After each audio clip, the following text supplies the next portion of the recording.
Suppose कीजिए कोई rigid body होगी और रिजिड बॉडी को ही उसके फिक्स पॉइंट के सापेक्ष फिक्स कर स्विंग कराया जा रहा है इधर उधर। ये फिक्स पॉइंट है, यहाँ इसका मास एक्ट कर रहा है क्योंकि बेसिक कंडीशन होती है जैसे, और देखिए यहाँ से इस बॉडी को फिक्स करके ये किताब इस अवस्था में ठहर रही है क्योंकि जब कोई बॉडी फ्रीली हैंग करती है पॉइंट ऑफ सस्पेंशन और इसकी सेंटर ऑफ ग्रेविटी से पास होने वाली लाइन वर्टिकल होती है। ये इक्विलिब्रियम की कंडीशन है कि जब भी कोई बॉडी किसी फिक्स पॉइंट से लटकाई जाती है तो जो ये पॉइंट ऑफ सस्पेंशन है जहाँ से आपने इसे सस्पेंड किया हुआ है और जो इसकी सीजी है, बुक की सीजी जहाँ भी होगी दोनों बैग में एक दूसरे को काटने वाले, उन दोनों पॉइंट्स को अगर मिला दिया जाए तो ये लाइन वर्टिकल होगी। ये इक्विलिब्रियम की कंडीशन है, संतुलन। तो कुछ ऐसा ही यहाँ पर है कि जब ये पूरी बॉडी संतुलन की अवस्था में होगी तब पॉइंट ऑफ सस्पेंशन से सेंटर ऑफ ग्रेविटी तक की दूरी लाइन वर्टिकल ओजी वर्टिकल। मान लिया ओ से लेकर जी तक की जो डिस्टेंस है वो एच है, सेंटर ऑफ ग्रेविटी तो बॉडी की जी पॉइंट पर है और पॉइंट ऑफ सस्पेंशन वो है जहाँ से आपने इसको लटकाया हुआ है। पॉइंट ऑफ सस्पेंशन से सेंटर ऑफ ग्रेविटी तक की दूरी को एच पर, ये तो कभी नहीं बदलेगी ना क्योंकि रिजिड बॉडी है तो ओ से लेकर जी तक की दूरी कभी बदलेगी, कभी नहीं चेंज। जैसी बॉडी स्विंग की, सपोज कीजिए किसी इंस्टेंट इसकी सीधी यहाँ पर है, सीजी वही है और एंगुलर डिस्प्लेसमेंट थीटा, यहां इसका वेट एक्ट करना है तो theta d the angular displacement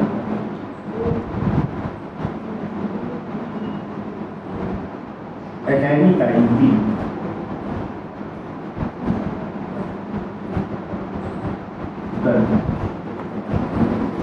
kinetic energy P is equal to half I omega square, half I means moment of inertia, है ना। अब मोमेंट ऑफ इनर्शिया बॉडी का कितना होगा, कोई बॉडी की शेप तो पता नहीं है। अगर डिस्क रही होती तो m²/4 या m²/2 हो गया होता, सॉलिड स्फीयर होता तो 2/5 m² हो गया होता, लेकिन ये तो पता नहीं कि बॉडी है किस शेप में। मान लिया इसका मोमेंट ऑफ इनर्शिया m² देखिए किसी का भी मोमेंट ऑफ इनर्शिया आप निकालो, चाहे डिस्क का निकालिए चाहे स्फीयर का निकालिए, सबका आता तो m² ही है। k का मान बदल जाता है बस। डिस्क के लिए जहाँ a²/4 है वहीं रिंग के लिए a²/2 है, वहीं स्फीयर के लिए 2/5 a² है, शेल के लिए 2/3 a² है। तो मोमेंट ऑफ इनर्शिया आता तो m k² ही है, k का मान कॉरस्पॉन्डिंग बदल जाता है। साथ ही साथ अगर किसी भी बॉडी का मोमेंट ऑफ इनर्शिया mk² पढ़ा जाए तो k रेडियस ऑफ गायरेशन है। ये मैं अभी डिफाइन करूंगा 2 मिनट, रेडियस ऑफ गायरेशन। फिलहाल बॉडी का मोमेंट ऑफ इनर्शिया सपोज कीजिए mk² half I omega square, जहां k रेडियस ऑफ गायरेशन। कैसे डिफाइन करते हैं रेडियस ऑफ गायरेशन को? अगर बॉडी के मोमेंट ऑफ इनर्शिया को mk² के बराबर रख दिया जाए, दिस द डेफिनेशन। अगर किसी भी बॉडी का मोमेंट ऑफ इनर्शिया mk² के बराबर रख दिया जाए then k is known as radius of gyration. Then k कितना आएगा, समीशन है हमारा स्क्वायर अपॉन कैपिटल M ना, कैपिटल M का समीशन है, दिस इज द रेडियस। अब पोटेंशियल एनर्जी की बात करो, V इज इक्वल टू, आप ये देखिए कितना ये लिफ्ट अप हुआ है अपनी जगह से, ध्यान दो। ये h है ना, ये हो गया h cos थीटा पूरा का h, कितना लिफ्ट अप हुआ, that is mg h minus h cos mgh 1 minus cos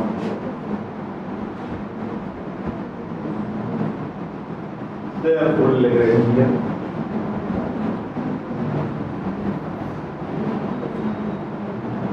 L is equal to P minus P.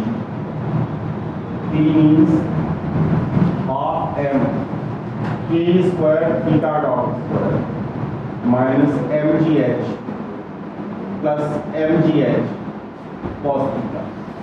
Lagrangian आ गया। और कितने जनरलाइज कोऑर्डिनेट में? केवल ये थीटा इक्वेशन बनाई। Lagrange equation of motion.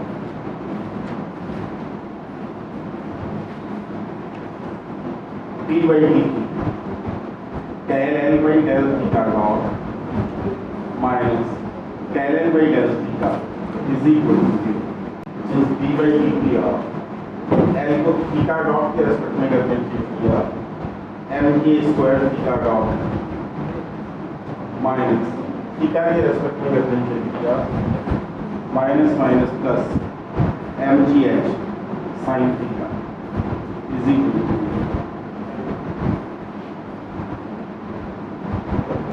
है ना m k square constant theta dot का theta double dot plus mgh sin theta is equal to 0. तो theta double dot is equal to minus k gh upon k square sin theta. अगर theta negligible small तो theta is negligible small then sin theta will be roughly theta और तभी equation simple harmonic motion को represent करेगी minus gh upon k square theta which is the equation of simple harmonic motion. Time period t is equal to 2 pi upon root mu. Mu means gh upon k square. That is 2 pi under k square by h upon g. ये बिल्कुल ऐसा ही है जैसे simple pendulum का time period. अगर simple pendulum था तो time period आया था 2 pi under l upon g। Compound pendulum का टाइम पीरियड आ रहा है 2 pi under capital l upon g, जहाँ कैपिटल l का मान k square by h है। ऐसे नहीं कह सकते। अगर इसको यूं कंपेयर करें हम 2 pi under l upon g से, तो कंपाउंड पेंडुलम के लिए l क्या आया? हम इसको यूं बोलते हैं कि किसी भी कंपाउंड पेंडुलम का टाइम पीरियड एक सिंपल पेंडुलम के टाइम पीरियड के बराबर होगा अगर उस सिंपल पेंडुलम में धागे की लंबाई k square by h ले ली जाए, and that length is called length of simple equivalent pendulum. Length of simple equivalent pendulum कि अगर किसी भी कंपाउंड पेंडुलम को एक सिंपल पेंडुलम के इक्विवेलेंट किया जाए तो कंपाउंड पेंडुलम का टाइम पीरियड सिंपल पेंडुलम के टाइम पीरियड के बराबर ही होगा। बस धागे की लंबाई l बराबर k स्क्वायर बाई h, जहाँ k क्या है? जिस पॉइंट से आपने उसे स्विंग कर रहे हैं उसके अबाउट रेडियस ऑफ गायरेशन, मतलब जिस पॉइंट के सापेक्ष आपने सस्पेंड किया है उस पॉइंट के सापेक्ष मोमेंट ऑफ इनर्शिया निकालिए, उसे m k स्क्वायर के बराबर रख दो, किया गया। h क्या है? पॉइंट ऑफ सस्पेंशन से हाइट नहीं, h का मतलब हमेशा हाइट ही नहीं होता। h है पॉइंट ऑफ सस्पेंशन से सेंटर ऑफ ग्रेविटी तक की दूरी। पॉइंट ऑफ सस्पेंशन से सेंटर ऑफ ग्रेविटी तक की दूरी के बीच दोनों पॉइंट्स के बीच में कितनी डिस्टेंस है, दैट इज h। और जिस पॉइंट के सापेक्ष वो स्विंग कर रहा है, अगर उस पॉइंट के सापेक्ष मोमेंट ऑफ इनर्शिया निकाल लिया जाए और उसे m k स्क्वायर के बराबर रख दिया जाए, then k will be the radius of guide. Suppose कीजिए एक सर्कुलर डिस्क और सर्कुलर डिस्क को आपने किसी एक टेंजेंट से लटका दिया, मतलब पूरी की पूरी सर्कुलर डिस्क को सर्कमफेरेंस के एक पॉइंट से आपने लटकाया। अब ये एग्जाम्पल सिंपल पेंडुलम का हुआ कि कंपाउंड पेंडुलम का हुआ? कंपाउंड। सिंपल का तब होता है जब धागे से बांध के रखा है, धागे से नहीं बांधा, बल्कि सर्कमफ्रेंस का कोई एक पॉइंट लेकर यहां से आपने इसे सस्पेंड कर दिया वो। अब ये अपनी मीन पोजीशन के इधर उधर स्विंग कर रही है। इसमें एग्जाम्पल का कंपाउंड हो रहा, ये इसकी सेंटर ऑफ ग्रेविटी है, सेंटर का। हम ये देखना चाह रहे हैं कि इसका टाइम पीरियड क्या होगा। जरा पहले ये बताइए, O तो है पॉइंट ऑफ सस्पेंशन, H क्या होगा? पॉइंट ऑफ सस्पेंशन से सेंटर ऑफ ग्रेविटी तक की दूरी will be always is equal to radius. अब ये बताना कि स्ट्रिंग तो ये यूं कर रही है ना इस एक्सिस के साथ, एक ऐसे इस एक्सिस के अबाउट मोमेंट ऑफ इनर्शिया क्या होगा? जहां से आपने लिखा है सेंटर से पास होने वाली परपेंडिकुलर एक्सिस के अबाउट m² होगा, लेकिन सस्पेंड तो इस एक्सिस के साथ कर रही है ना वो। इसके अबाउट अगर मोमेंट ऑफ इनर्शिया निकालें तो m² plus m² moment of inertia about the axis of suspension, m² है सीधी से पास होने वाली एक्सिस के अबाउट, प्लस m², इसे उठा के m² के बराबर कर दो। कितना आया के होगा? ये 3/2 a² ना, k² बराबर 3a²/2, इसलिए l डैश होगा k²/h, that is 3a/2। Time period कितना होगा?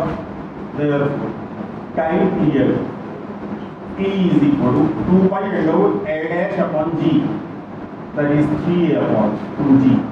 यही है जब कोई सर्कुलर डिस्क अपने किसी पॉइंट के साथ स्विंग करती है तो उसका टाइम, मतलब जो भी रॉड हो या जो भी बॉडी हो वो जिस पॉइंट के सापेक्ष लगती हुई है, अगर पॉइंट ऑफ सस्पेंशन के सापेक्ष उसका मोमेंट ऑफ इनर्शिया निकाल लिया जाए और उस मोमेंट ऑफ इनर्शिया को m² के बराबर रख दें तो k का मान निकल आया, k will be the radius of gyration, k निकल आया, h निकल आया, length of the equivalent pendulum आ गई, l dash is equal to k²/h, और वहां से हम उसका टाइम पीरियड बता सकते हैं 2 pi l/g। Simple harmonic oscillator in one dimension, एक डायमेंशन में हार्मोनिक ऑसिलेटर। देखिए क्या मतलब है हार्मोनिक ऑसिलेटर का? ये कोई टेबल थी, इस पर आपने एक कॉर्ड रखा हुआ था और इस कॉर्ड को एक स्प्रिंग के साथ अटैच कर दिया। ये स्प्रिंग यहाँ इस कॉर्ड को इधर खींचा और खींच के छोड़ दिया, तो अपनी मीन पोजीशन के इधर उधर ये ऑसिलेट करेगा। और ऑसिलेट कितनी डायमेंशन में करेगा? केवल आगे पीछे। मींस इसी को अगर दोनों तरफ स्प्रिंग के साथ अटैच कर दो तो 2 डायमेंशनल ऑसिलेटर, क्योंकि अब ये पूरे के पूरे प्लेन में कहीं भी ऑसिलेट कर सकता है। और इसी को उठाकर 3 स्प्रिंग के साथ अटैच कर दिया जाए, अगर 3 स्प्रिंग के साथ अटैच करोगे तो 3 डायमेंशनल ऑसिलेटर, 2 स्प्रिंग के साथ अटैच करोगे तो 2 dimensional, that is 2 dimensional oscillator. पहले एक को लेकर चलते हैं फिर उसका जनरल। आपने पकड़कर खींचा किसी इंस्टेंटली यहाँ पर है, ये इसकी इंस्टेंट पोजीशन है, t टाइम के बाद ये यहाँ पर आ गया x और u। जो इसे स्प्रिंग है, स्प्रिंग तो अपनी तरफ खींच रहा होगा ना, तो स्प्रिंग का रोल हमेशा क्या होता है? ये मटेरियल की प्रॉपर्टी है कि वो जिस पोजीशन में है उसी पोजीशन में रहने का प्रयत्न करती है। स्प्रिंग की जो भी लेंथ है, स्प्रिंग को आपने स्पाइरल करके और बाउंड अप कर दिया, बांध दिया, छोटा सा कर दिया। अब अगर फोर्स लगाकर आप उसकी लंबाई को बढ़ाने का प्रयत्न करोगे तो आप तो लंबाई बढ़ाना चाह रहे हो, लेकिन मटेरियल में अपने आप फोर्सेस डेवलप हो जाएंगे जो उसकी लंबाई को ओरिजिनल लंबाई में लाने का प्रयत्न करेंगे। दैट इज, इस पर किसी भी इंस्टेंट कितना फोर्स लगेगा? m d2x/dt², mass into acceleration. लेकिन साथ ही साथ जो ये स्प्रिंग है ये इसको अपनी तरफ खींचने का प्रयत्न करेगा, दैट इज इस पर जो फोर्स लग रहा है will be equal to kx। Opposite direction हो गया, स्प्रिंग अपनी तरफ खींचने की कोशिश कर रहा है, जहां k that is called spring constant. ये इस बात पर डिपेंड करेगा कि स्प्रिंग कितना लंबा है, किस मटेरियल का बना हुआ है, कितने ज्यादा नंबर ऑफ स्पाइरल्स हैं, कितना मोटे स्प्रिंग से बना हुआ है। अगर बड़े मोटे लोहे से बना हुआ है तब तो ज्यादा फोर्स आप लगाओगे तभी उसमें चेंज आएगा।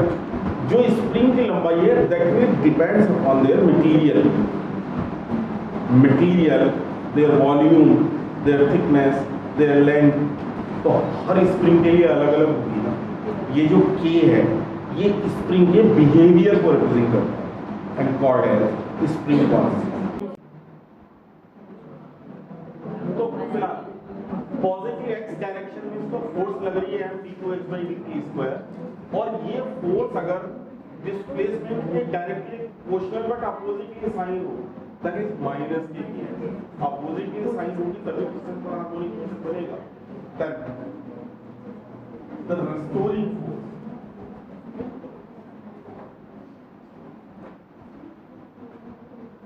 F is equal to minus का kx, जहां k स्प्रिंग कांस्टेंट।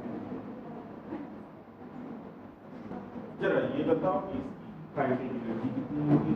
क्वेश्चन में हर किसी में यही करना है, काइनेटिक एनर्जी ढूंढनी है, पोटेंशियल एनर्जी ढूंढनी है, लेग्रैंज मिल गया। इसमें कितनी जनरलाइज कॉर्डिंग है? केवल एक। जो टॉर्क है वो स्प्रिंग की सहायता से आगे पीछे भी तो मूव कर रहा है, तो केवल एक ही कॉर्डिंग यहाँ पर है। Kinetic energy is equal to केवल एक्स डायरेक्शन में मूव कर रहा है, half mx²। Potential energy V is equal to restoring force के अंतर्गत x दूरी तय करने में जितना वर्क करना पड़ेगा that work is equal to potential energy. x दूरी विस्थापित करने में जितना वर्क करना पड़ेगा that work should be equal to the potential energy at minus का k 0 to x dx that is minus half kx²। Negative sign ये represent करता है कि वर्क तो हमने किया है और स्टोर हुआ है स्प्रिंग में। अगर पॉजिटिव साइन ले लेंगे तो हमारे द्वारा वर्क तो निकल आया, लेकिन स्प्रिंग में कितना स्टोर है ये तो नहीं निकला ना। L is equal to P minus V, half mx² minus half kx²।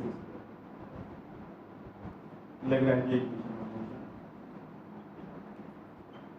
p/dt of del L by del x dot minus del L by del x is equal to 0. p/dt of del L by del x dot के respect में differential mx dot minus x के respect में plus kx is equal to 0. That is mx double dot plus kx is equal to 0. तो x double dot is equal to minus k upon m x। क्या इस simple harmonic motion नहीं होगा? क्या क्या लिख देंगे? t is equal to 2π/m upon ये भी है simple harmonic oscillator type. Simple harmonic oscillator. अब आपने दो स्प्रिंग की सहायता से एक बॉब अटैच कर दिया। ये भी एक स्प्रिंग है, ये भी दो स्प्रिंग की सहायता से आपने अटैच किया है बॉब। यह कॉर्ड मास है इसका है,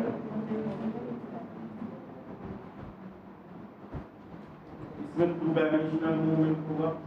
यूं भी स्विंग कर सकता है और ऐसे भी स्विंग कर सकता है। तो x डायरेक्शन में भी डिस्प्लेसमेंट हो गया, y डायरेक्शन में भी डिस्प्लेसमेंट हो गया। दोबारा हम सारा एक्सप्रेशन नहीं करेंगे। काइनेटिक एनर्जी होगी P is equal to half m x direction में भी और y और potential energy B is equal to कितनी आएगी इधर हाफ kx² ना, half k x² x direction में x डॉट और y डायरेक्शन में y डॉट, तो दोनों का रिजल्टेंट क्या होगा? पाइथागोरस थ्योरम से रिजल्टेंट निकाल दो ना, x dot square plus y dot square. तो इसलिए अगर x डायरेक्शन में वेलोसिटी x डॉट हो, y डायरेक्शन में वेलोसिटी y डॉट, तो resultant velocity x dot square plus y dot. यही पोटेंशियल एनर्जी के साथ है, हाफ kx² स्क्वायर है x डायरेक्शन में, हाफ ky स्क्वायर है y डायरेक्शन में, पोटेंशियल एनर्जी नेगेटिव है नहीं, तो टोटल पोटेंशियल एनर्जी हो जाएगी दोनों। लेकिन अब जनरलाइज कोऑर्डिनेट दो हो गए, एक x की और एक y की। लैग्रेंज इक्वेशंस क्या होंगे? लैग्रेंज इक्वेशंस बनाओ दो इक्वेशंस। कौन कौन सी दो बनेंगी? x डायरेक्शन में p by dt of tan t by del x dot minus tan t by del x is equal to minus t tan t by del x। या तो Lagrange equations हमेशा Lagrangian के term में find out करो, या बीच का अगर एक लाइन आप रिमूव करना चाहते हो तो कर सकते हो। आप लैग्रेंज को डिफाइन ही मत करो ना। अगर p और v दोनों हमें पता है तो p और v के टर्म में तो लैग्रेंज इक्वेशन है। दूसरी इक्वेशन क्या होगी? p by dt of tan t by del y dot minus tan t by del y is equal to minus t del y। Three dimensional oscillation. अब यही cord तीन dimensions में बंधा हुआ है, 1 2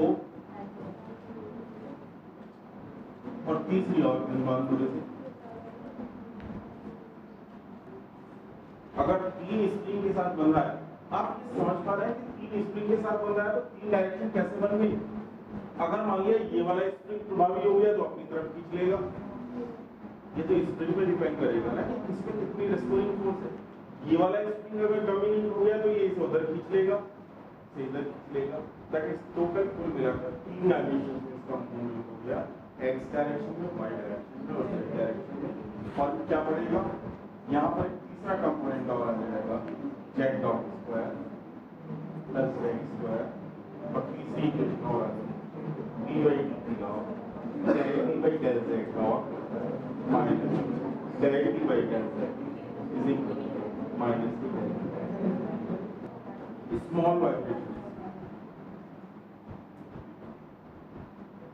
जनरली हमने देखा कि अगर किसी भी सिस्टम के लिए हम काइनेटिक एनर्जी निकाल रहे हैं, यहाँ देखो अभी भी एक्सप्रेशन लिखा हुआ है, kinetic energy x dot y dot z dot that is velocity का फंक्शन। और साथ ही साथ जितने भी टर्म्स आ रहे हैं सारे वेलोसिटी के स्क्वायर्स के टर्म में आ रहे हैं। इसका मतलब kinetic energy is a quadratic function of इसका जनरलाइज्ड कोऑर्डिनेट्स के डेरिवेटिव का। और कई बार इसमें ये भी हो सकता है कि x डॉट स्क्वायर या y डॉट का स्क्वायर आ जाए। दैट इज काइनेटिक एनर्जी में जनरलाइज्ड कोऑर्डिनेट्स होंगे, जनरलाइज्ड कोऑर्डिनेट्स के डेरिवेटिव होंगे और जनरलाइज्ड कोऑर्डिनेट के डेरिवेटिव के टर्म में वो द्विघात समीकरण होंगे। जबकि पोटेंशियल एनर्जी में कभी वेलोसिटी आएगी ही नहीं। Potential energy is the function of केवल generalised coordinate. In general, kinetic energy is the function of generalized coordinates and their derivative. अगर kinetic energy केवल generalized coordinates के derivative का ही function हो, उसमें generalized coordinates involved ना हो, तब वो oscillation, small oscillation। kinetic energy function होती है किसका? generalized coordinates का और generalized coordinates के derivative का।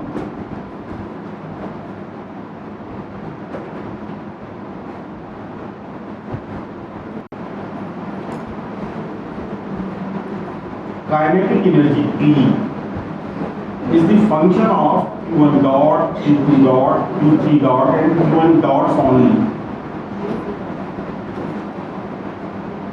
In general तो generalized coordinates और generalized coordinate के डेरिवेटिव दोनों इन्वॉल्व होते हैं। अगर केवल generalized coordinate के डेरिवेटिव ही इन्वॉल्व हो, generalized coordinate ना हो, तब वो oscillation, small oscillation। Whenever kinetic energy is the function of Q1, Q2, Q1 dots only, then the oscillation is called small oscillation.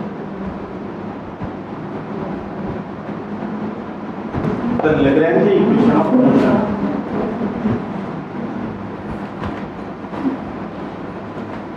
becomes क्या है? Lagrange equation of motion p by dt of del t by del q alpha dot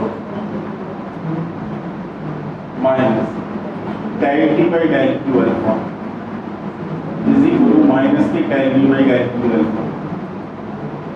अब p q alpha dot का function तो है, लेकिन P q alpha का तो function ही नहीं है।